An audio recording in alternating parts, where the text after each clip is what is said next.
Brian O'Driscoll, Hello. welcome How's it? to Carpool Chat. Okay, good. Nice. Yeah? Nice for having me. You're most welcome. No, thank you. And welcome to Northamptonshire as well. So, how are things? Things are great. Yeah? Things are great. Life's good. Back travelling, back to normality pretty much. So yeah, no complaints. Good. Well, we're on our way to Delapre Abbey. Mm-hmm. Doing my research for tonight, I mean, your resume and list of achievements is, I mean, you're up there with one of the greatest ever elite athletes, not just in rugby, but in all sport. But one thing that stood out to me was, one thing that would have been interesting. One thing that stood out to me was you actually got your first cap for Ireland before your first team appearance for Leinster. Yeah, like obviously that was very, very odd.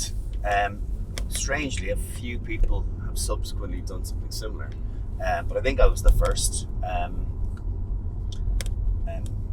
think, could be 100%, but yeah, listen, for me it all happened so quickly. Like I was, playing under 21 rugby, and I was making do with no great shakes, and then all of a sudden myself and one of the other boys were brought into national camp, and we survived it, and kind of from obscurity pretty much. I got selected to sit on the bench for Ireland, didn't play, and it was the first game against Wales in the Six Nations, and then summer tour I get selected having never played for my club team Leinster, or it's obviously our province. So yeah, the way it comes at you, you never dwell on it too much.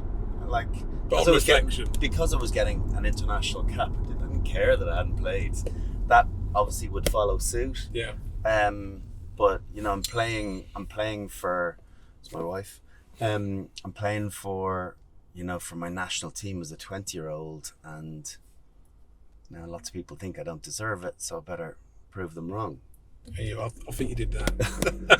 I survived. It's real sink or swim. And listen, we got thumped in our first test. You have these mixed emotions around, your parents are over there, we flew to Australia, and after the game, you're disappointed at the loss, but they're pulling you over, giving you this massive hug, like delighted that you've managed to achieve a cap. And if you look back on your career, both for club, country, Lions as well, of course, if there was one game that you could go back and replay this Saturday, go back in time and play, and which would it be? It's always the negative, isn't it? It's always the one that got away. There's a few of them. There's a few. How long do we have? Do you have much battery life here? Listen, we're about to hit Northampton town centre traffic, so we've got 6 or 7 minutes. I've got one.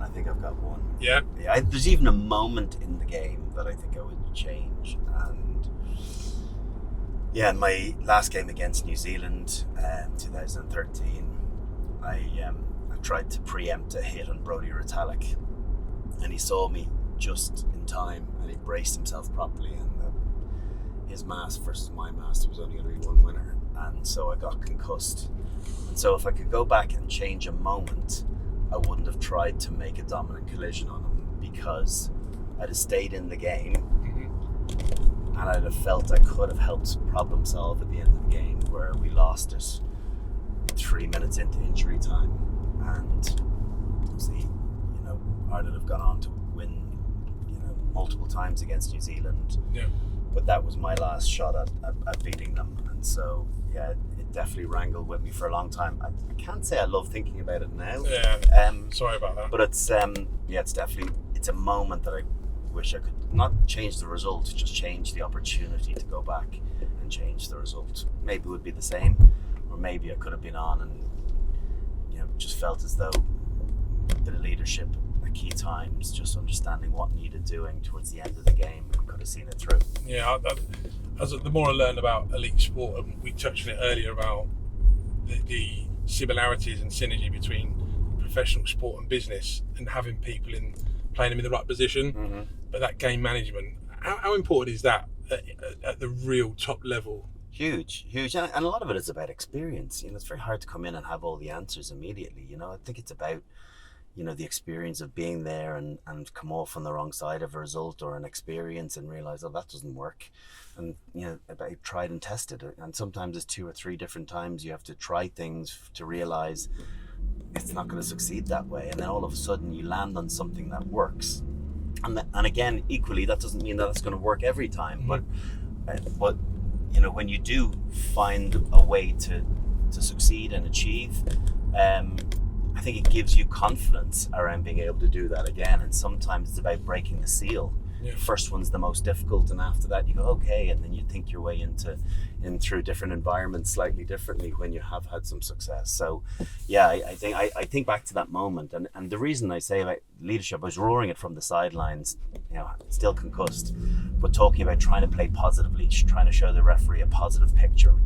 Picking jams, the referee will let you 2 or 3 of them before he'll penalise you for a sealing off, and all you need to do is go to the 10 once, switch play, and then you can recycle that play without much risk, but the picture to the referee looks so much better. So if I was on the pitch, I'd have been roaring at my 10 to call for it, and I'd have been doing a switch play with him. Fascinating insight. There was one player in the modern game since you retired that you would really want to play alongside. Who would that be? Current player, I played with him at times when he's had a few peaks, but I really, really enjoyed playing in the centre with Manu Tuilagi. Really?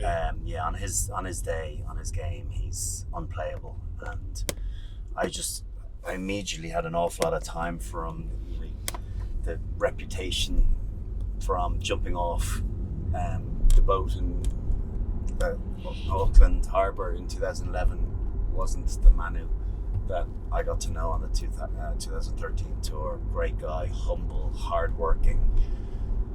Don't get on the wrong side of him. Yeah. Like, he could snap.